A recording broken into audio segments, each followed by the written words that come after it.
It was supposed to be routine. Just another night under the lights, another televised town hall dressed up as democracy. The kind where everyone already knows their lines, where the moderators pretend to mediate, where the audience claps on cue, where nothing actually changes, but everything feels staged to look like it might. The room was set. The cameras were ready. Trump was already smirking like he owned the moment before it even began. Jasmine Crockett was supposed to be part of the supporting cast. A voice at the table, but not the voice. She wasn't supposed to disrupt the show. She wasn't supposed to change the story.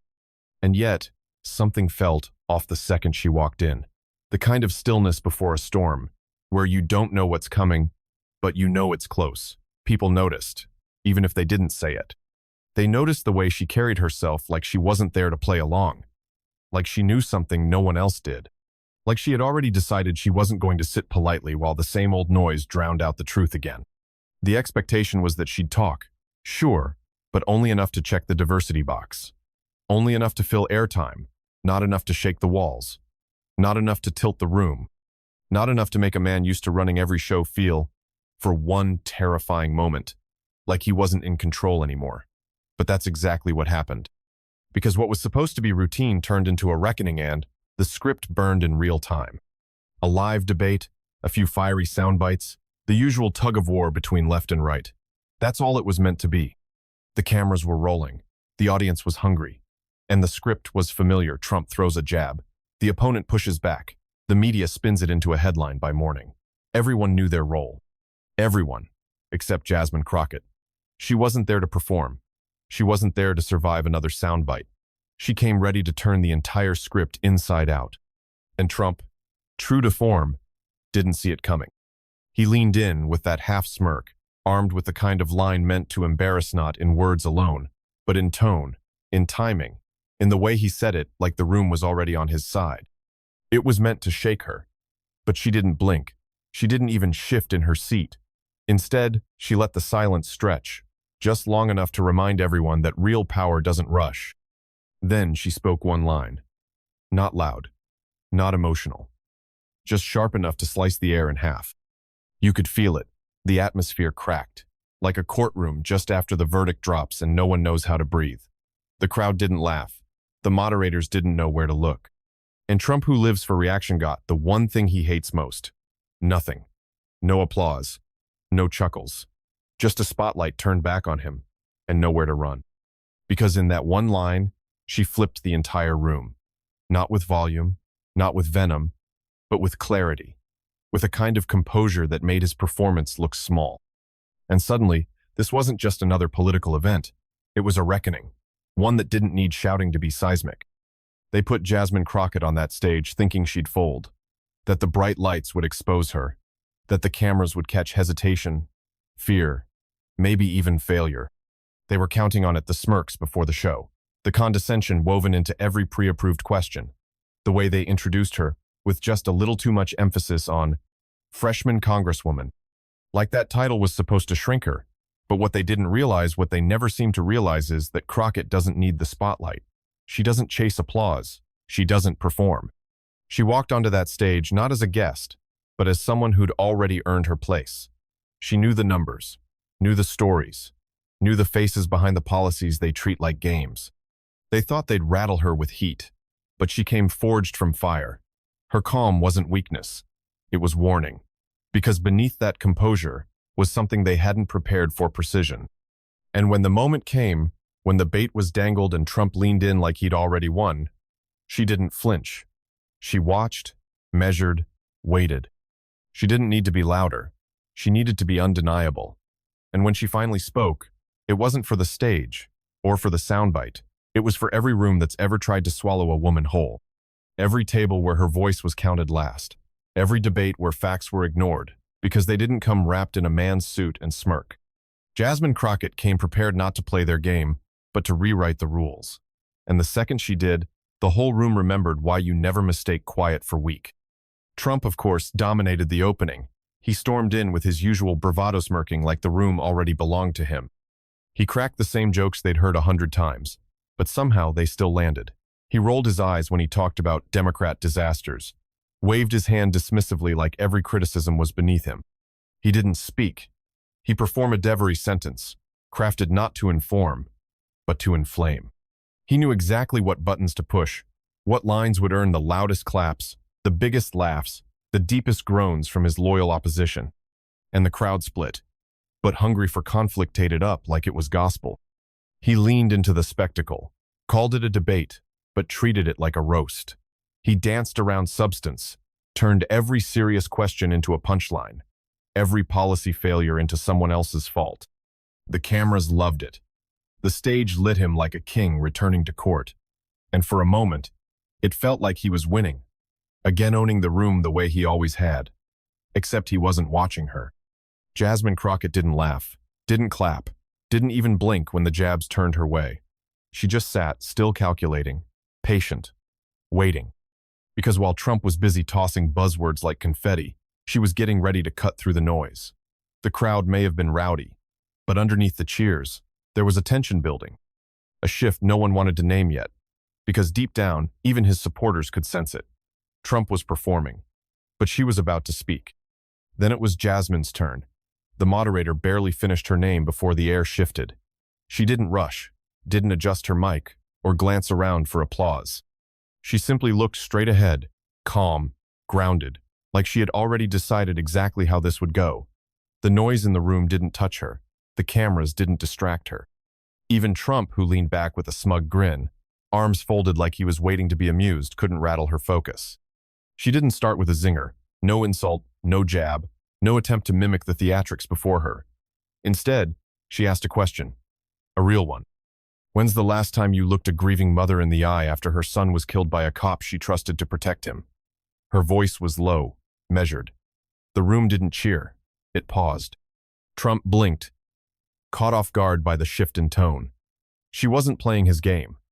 She was dragging the conversation back to reality, one painful truth at a time. She followed with facts, with receipts, with names that don't trend on Twitter but haunt families every day. She didn't raise her voice. She didn't have to. The quiet between her sentences did more damage than any insult ever could. For the first time all night, Trump didn't have a comeback. Not because he didn't have something to say, but because what she brought into that room wasn't politics. It was grief. It was lived experience. It was truth. And truth, spoken that plainly, has a way of leaving even the loudest men with nothing to stand on. She raised her mic slowly, calm, centered, not a flicker of fear in her eyes. She started talking about housing inequity, about the children in her district who grow up 5 blocks from wealth, but live in worlds the rich never visit. Her voice was firm, measured, intentional. And as she spoke, you could feel the energy in the room shift again, not from volume, but from weight. She told them about the mother who works 2 jobs and still can't afford heat in the winter, the teenager who shares a bedroom with 3 siblings and still finds a way to finish homework by flashlight. She painted pictures so vivid they made luxury feel vulgar. She didn't quote statistics like a talking head. She told stories, real ones. Names, faces, people forgotten by the very institutions that promised to protect them. And with each sentence, she built a case, not against Trump, not against a party, but against a system that survives on silence and expects people like her to play nice in rooms built to erase them. Trump shifted in his chair. The smirk that had anchored his face started to fade. This wasn't the debate he prepared for. This wasn't the opponent he expected. She wasn't shouting. She wasn't posturing. She was just telling the truth in a way that couldn't be ignored. And for the first time in a long time, the crowd wasn't laughing or clapping, they were listening. And that's when Trump cut her off. Loud, abrupt, like a man trying to yank back control. He didn't address her point, dismissed it.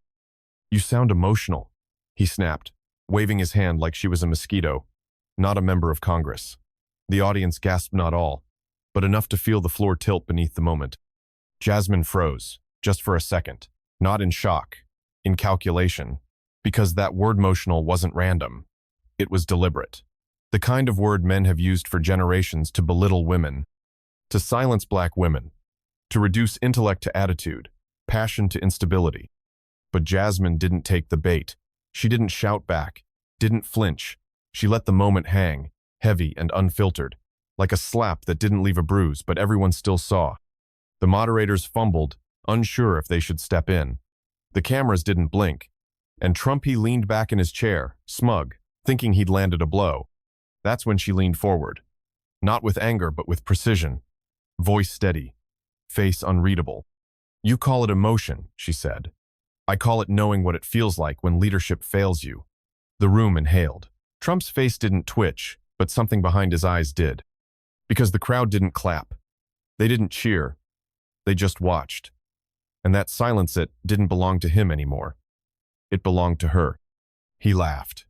Not because it was funny, because that's what men like him do when they feel the ground start to shift beneath them. He laughed to make her small, to make her a punchline. Then he waved her off, like she was noise instead of a voice, like she was a child tugging at the sleeve of a room full of men who already decided she didn't matter. And then he said it. Words so sharp, so soaked in arrogance, they sliced through the air like glass. "You know, sweetheart, if you spent more time working and less time whining, maybe your district wouldn't be such a mess." The audience didn't laugh, not the way he expected. A few chuckled nervously. Most just froze. Because it wasn't just condescending. It wasn't just sexist. It was layered, racist, dismissive. Meant to cut her down in front of millions. Meant to say, "You don't belong up here." Meant to remind her, and everyone watching, that no matter how hard she worked, how much truth she spoke, he would still try to reduce her to a stereotype in one word. Sweetheart. Jasmine didn't blink. Her jaw didn't clench. Her hands didn't tremble. She stared straight ahead. Not at him, but through him. As if she saw the long line of women before her who'd been told to stay in their place. And in that silence, thick, electric, undeniable, something changed. Because the insult wasn't just heard, it was felt. And everyone watching knew. That moment was no longer his. It was hers. The audience gasped, not everyone, but enough to shift the energy in the room. The sound wasn't loud, but it was sharp. A stifled breath here, a low murmur there.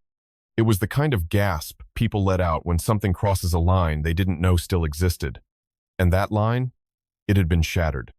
The comment, delivered with a smirk and wrapped in mockery, wasn't just a jab, it was a warning dressed up as wit. A gut punch disguised as a joke.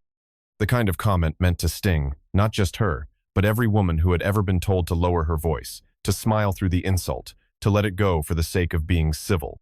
It reminded them, all of them, that no matter how polished her suit, how poised her tone, there were still people who believed she didn't belong.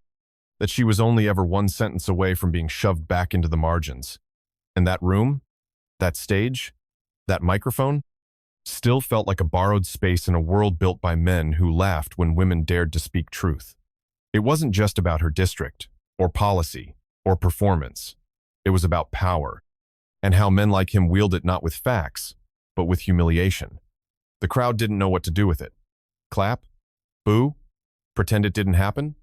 But Jasmine knew exactly what to do. She didn't flinch, didn't drop the mic, didn't raise her voice.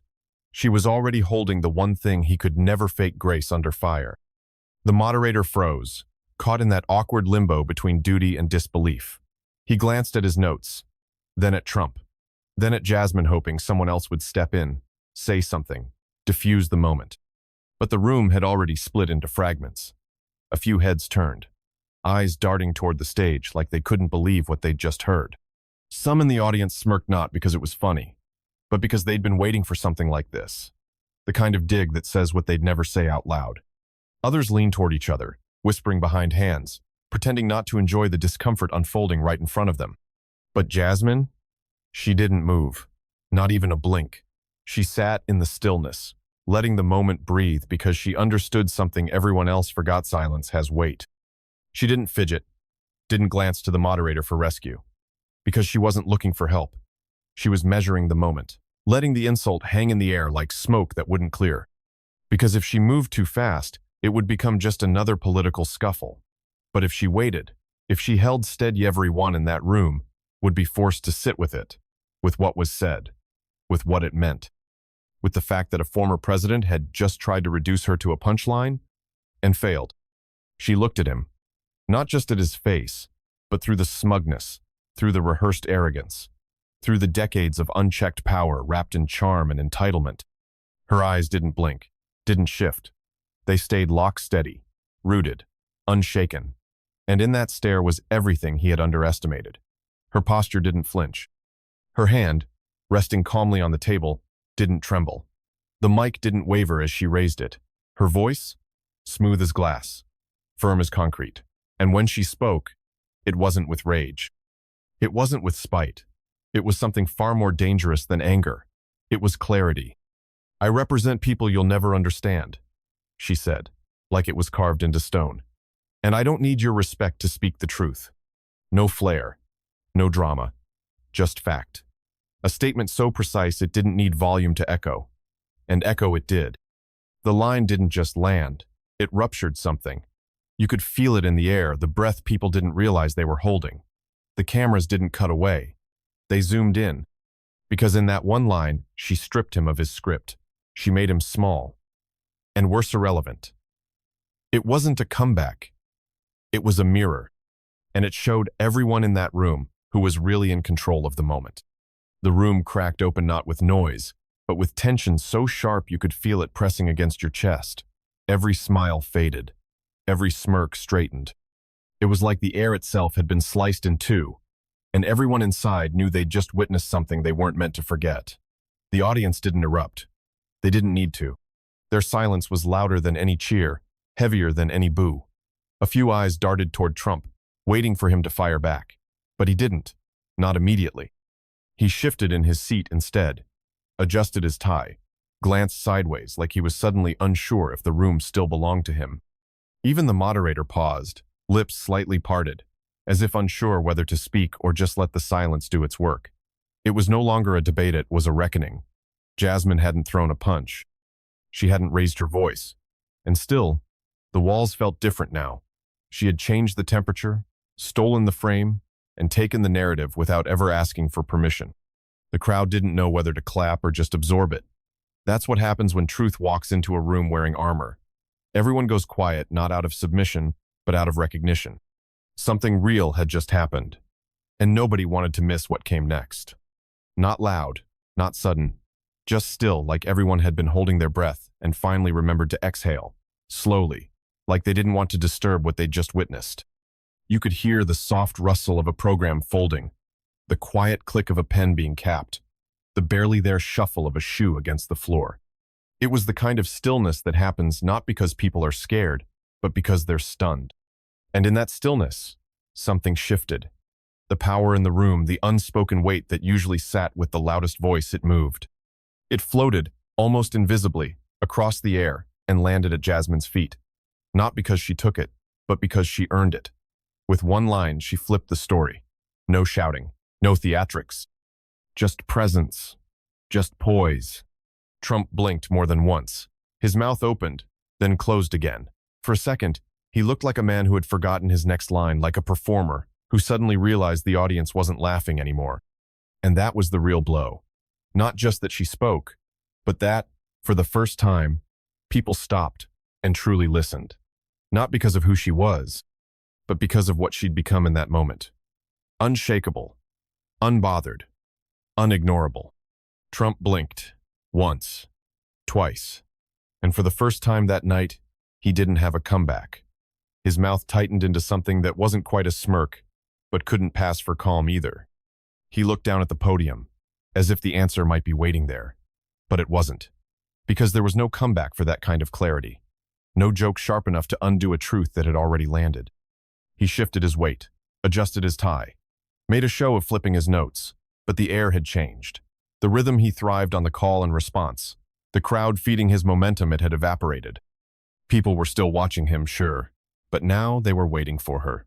For what she'd say next. For what she'd already made them feel. The silence wasn't empty. It was loaded. It was the sound of a room that realized something had just cracked. Not loudly, not dramatically, but permanently. And Trump knew it. Not in a conscious, strategic way, but in the deep, gut-level instinct of a man used to winning every room, suddenly realizing the room wasn't his anymore. Jasmine hadn't just stopped him. She had shifted him, quietly, powerfully, completely. Jasmine kept going. Not with swagger, not with rage, just steady truth. Her voice didn't need to climb. Her words carried more weight, precisely because they didn't beg to be heard. She spoke of the mothers in her district who work double shifts and still can't afford daycare, of high school seniors who graduate with dreams bigger than their zip codes will ever allow, of broken promises, dressed up as policy. Her tone was clean, not polished for cameras, but carved from real experience. And the longer she spoke, the quieter the room became. Even the ones who came to mock her, the ones who snickered behind their phones or crossed their arms in protest, they were listening now. Because this wasn't theater, it was a mirror. And Jasmine was holding it up, forcing everyone to look, to really see what most debates only pretend to touch. She didn't flinch. She didn't pause for approval. She spoke like someone who didn't need the mic, but had earned it anyway. And Trump? He tried to interrupt again halfway through a line about school funding. But it didn't land. The crowd didn't laugh. The moderator didn't reset the clock, because it wasn't about time anymore. It was about truth. And Jasmine owned it. Every second, every sentence. She talked about the single mother who worked 2 jobs but still skipped meals so her kids could eat. Not because she wanted applause, but because she knew her name, knew her face, had seen the quiet shame behind her tired smile. She talked about the teachers who show up every morning with broken printers, flickering lights, and not enough chairs who spend their own paycheck, restocking crayons and notebooks, just to give their students a fighting chance. She talked about how these people, the ones forgotten between budget meetings and photo ops, are the real backbone of America. And then she told the truth they never wanted aired in primetime. That poverty isn't a character flaw. That struggling isn't a failure of effort. That survival, in the face of policy neglect, is the most radical form of protest there is. She said it plainly, no flash, no frills, just facts laid bare like wounds. And in that moment, she wasn't just debating, she was testifying, on behalf of the ignored, on behalf of those without seats at these tables, on behalf of the country that exists outside the cameras and away from the stage. She didn't need to shout. Her voice already carried the weight of millions, and as she spoke, something shifted not in the decor, not in the setup, but in the people. Because what they heard wasn't a politician, it was a witness. And when she finished, no one clapped. No one moved. They just sat there, quieter than before, and maybe, just maybe, a little more awake. And the louder the truth got, the quieter the crowd became. It was like they weren't just hearing her, they were feeling her. Each word peeled back a layer of comfort, exposing something raw, something too often buried beneath sound bites and slogans. People weren't checking their phones anymore. Even the ones who came to heckle, to scoff, were frozen, caught between disbelief and something deeper they didn't want to name. Recognition. Because somewhere inside, they knew she was right. They'd driven past those neighborhoods. They'd seen those headlines about hunger, crime, desperation, and scrolled past them like background noise. But now, in this moment, those statistics had a voice, a face, a steady, unshaken presence who refused to let the room breathe until it understood what it had ignored. And Trumpy started shifting. His smirk faded. His hand twitched like he was waiting for his cue to jump in, to distract, to deflect. But it never came, because this wasn't banter anymore. This was something bigger. Jasmine wasn't debating. She was demanding to be heard. And in a room built to silence voices like hers, silence was the only thing left. By the end of her segment, even those who came to dismiss her were sitting up straighter. The insult? Forgotten? The fire she lit? Unmistakable. It wasn't that she yelled or pleaded. It was that she stood there, unwavering, and forced the room to feel what it usually avoids. The discomfort of truth, the mirror of their own complicity. Even Trump's most loyal followers, the ones who wore their allegiance like armor, couldn't deny what they had witnessed. They weren't converted, but they were cracked, if only slightly. A woman in the third row, who had shaken her head when Jasmine first spoke, now had her hands clasped in her lap, her brow furrowed, her foot no longer tapping. A man near the aisle stopped filming his reaction video and just listened. And Trump, he didn't laugh again. He didn't interrupt. He didn't grin for the cameras. Because for once, the cameras weren't on him. They were locked on her.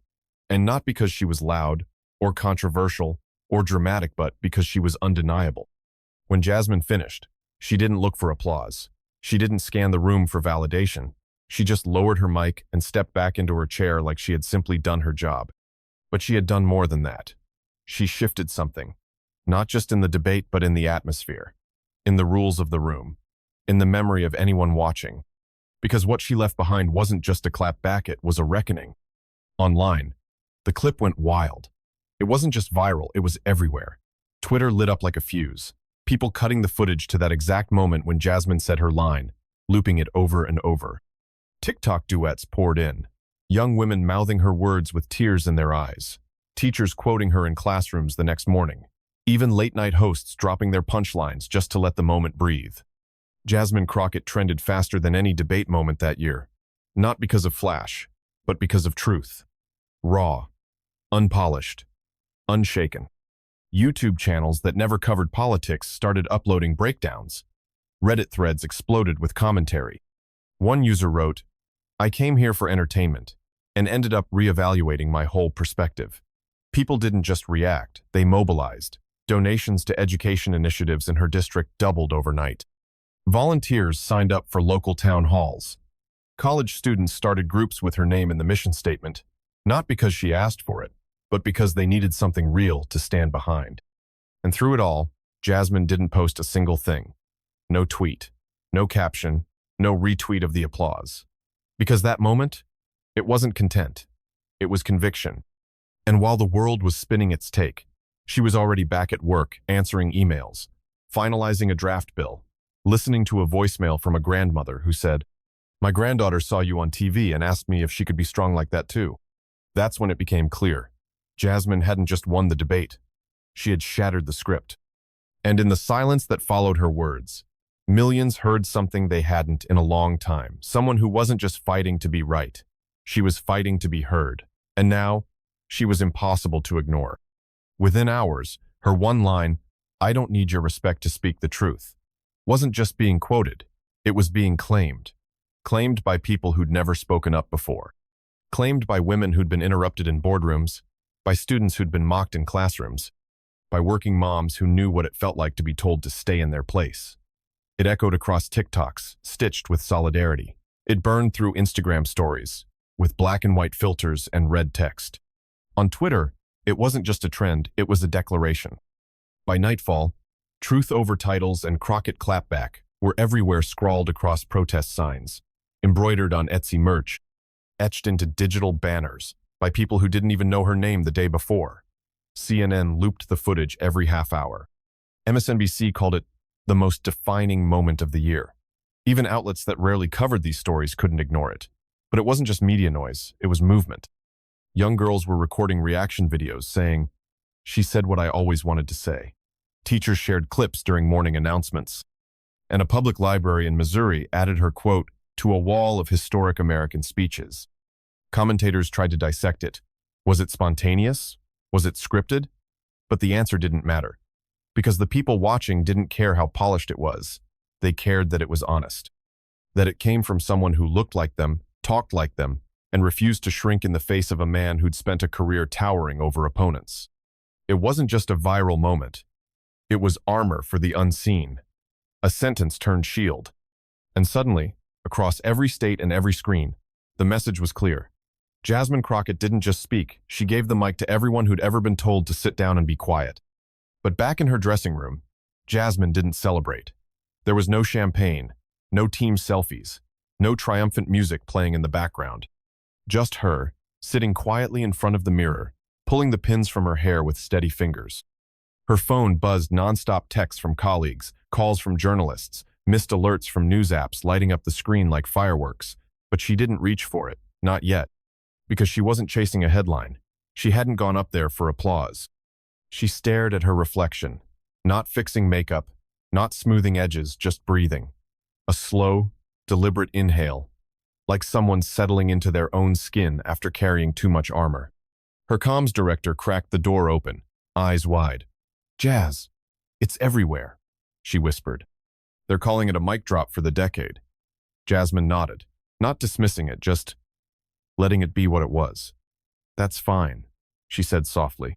"But that woman in Dallas, I talked about the one working 2 jobs and skipping dinner, she's not trending. And she's still hungry. There was no speech rehearsed for that moment. No media plan. No victory dance. She simply stood, gathered her things, and said, "Let's get ready for tomorrow." Because to her, the moment wasn't a climax, it was a beginning. The fire she lit on stage wasn't meant to warm her ego. It was meant to burn down a silence that had lasted too long. And as the cheers online grew louder, Jasmine Crockett walked out of that dressing room like someone who already knew the most powerful part of what just happened wasn't the line she delivered. It was the fact that she meant every word. She didn't scroll through the headlines. She didn't tweet. She took off her earrings, tied up her hair, and pulled out a folder marked District Proposals. Because for her, that line on stage wasn't the point. The people back home still needed answers. Her inbox was flooded with press requests. Aides were whispering about bookings on national TV. Tasha mentioned that a late-night host wanted her on before Friday. Jasmine nodded but didn't stop highlighting the budget gaps in her housing plan. Not yet, because the lives she carried into that debate didn't end when the applause faded. The cameras would move on. The headlines would twist. But her district, her people, they were still there. Still fighting to keep the lights on. Still wondering if their rent would rise again before their paychecks did. She flipped the page in the folder, circled a line about mental health funding, and jotted down a note, urgent partner with clinics. Outside the dressing room, she could hear the hum of reporters, the buzz of attention, but it didn't move her. Because what Jasmine Crockett had just done wasn't about silencing a president, it was about unmuting the people who've gone unheard for far too long. And no matter how loud the world got, she'd already made a choice. Her voice would echo where it mattered most, not in the headlines, but in the hallways of public schools, the cracked sidewalks of forgotten blocks, the crowded waiting rooms of underfunded clinics. That was her real debate stage, and she hadn't left it. She didn't win the room by being loud. She won it by being clear. Crystal clear. No theatrics, no pandering, no polished zingers designed to go viral. Just truth delivered like a slow, steady heartbeat in a room used to chaos. While others came armed with rehearsed lines and cheap applause tricks, she brought something rarer, conviction. The kind you can't fake. The kind that doesn't ask for validation. She didn't match Trump's volume. She didn't need to. Because every word she spoke sliced through the noise with such precision, it made all the yelling feel like background static. Even the doubters, those who rolled their eyes when she walked on stage, those waiting to dismiss her as just another name on the program, found themselves leaning forward. Not because she said what they wanted to hear, but because she said what they needed to hear, calmly, sharply. With the force of someone who spent her life knowing exactly what it feels like to be underestimated and exactly what it means to stand anyway. That night, she didn't overpower the room. She focused it. And once that happened, even the loudest man in America couldn't pull the attention back. Because clarity, when spoken with purpose, always wins. She didn't fight for applause. She fought for truth. Not the kind that wins headlines or racks up retweets, but the kind that makes people uncomfortable. The kind that doesn't need a spotlight because it burns on its own. While others on stage postured and performed, Jasmine Crockett stayed rooted in reality. She wasn't there to entertain. She wasn't chasing viral soundbites. She came armed with the weight of her community, the mother working 2 jobs, the student with no safe ride to school, the veteran waiting months for basic care. That was her agenda. That was her mission. And she didn't waver. Even as Trump tried to turn the debate into a circus, she refused to be baited. She didn't flinch when he crossed the line. She didn't beg for civility. She reminded the room, reminded the country that truth doesn't owe anyone polish. That speaking facts, hard and raw, isn't disrespectful. It's necessary. And every time someone tried to interrupt her, to cut her down, to reduce her to a headline or a stereotype, she pushed forward calm, precise, relentless. Because Jasmine wasn't there for applause. She was there to be heard. And when truth walks in wearing heels and holding receipts, even the loudest man in the room has to shut up and listen. And while Trump tried to humiliate her in front of millions, all he did was hand her the microphone, and she spoke for those he'll never understand. For the voices that get talked over. For the families whose zip code determines their chances. For the kids who've never met a senator, but know exactly how it feels to be judged, overlooked, and forgotten. She didn't just speak to Trump, she spoke through him. Right past his mockery, past his smirk, past every cheap applause line he thought would bury her. She took the very stage, meant to corner her, and turned it into a platform. Not to elevate herself, but to raise everyone who'd ever been made to feel small. Trump tried to reduce her to a soundbite, to fold her into his usual playbook of jabs and jeers. But Crockett didn't play along. She rewrote the scene, in real time, on live TV. And instead of walking off shaken, she walked off solid, not with a viral moment, but with a movement in motion. Because what she said wasn't just a comeback. It was a call-out, a line drawn, a mirror held up to power. And while he tried to humiliate her with the same tactics he's used for years, it backfired not with noise, but with truth that couldn't be talked over. She rose above it, and not in some rehearsed, camera-ready way, but with the kind of stillness that makes people stop scrolling, stop snickering, and start listening. She held her ground like it was sacred, because to her, it was. That stage wasn't just a set, it was a battleground. And she walked onto it, carrying more than opinions she carried generations. Women who'd been silenced. Communities that had been ignored. She brought them all with her. And when Trump threw his punch loud, petty, calculated, she didn't block it with anger. She absorbed it with purpose, then turned it into power. Real power. The kind that doesn't need shouting or slurs or smug applause. Just truth, delivered without fear. While the cameras panned and pundits scribbled, Jasmine Crockett showed what dignity looks like under fire. She didn't lower herself to survive the moment, she elevated the moment itself. And in doing so, she didn't just survive his attempt to humiliate her. She transformed it and walked off stronger than she came. Not because she begged for attention, not because she demanded the spotlight, but because truth has a way of pulling eyes toward it like gravity. In a room built to shame her, she became the one thing that couldn't be ignored. While Trump threw barbs like confetti, Jasmine stood still, not passive, rooted. And in that stillness, she revealed something that shook even the loudest in the room. She didn't need the crowd to validate her worth. She was the standard. She didn't walk into that debate trying to win a moment. She walked in knowing the weight of every word. She came for the mothers who don't get press conferences, for the kids whose schools get left behind in every budget cycle, for the voters told their pain is just politics. And somehow, with one line, one pause, one unshaken breath, she turned the power dynamic inside out. He tried to make her small. She made herself seen. He tried to box her in. She broke the room open. And while he stood on ego, she stood on purpose. That's why people looked up. Not just at her, to her.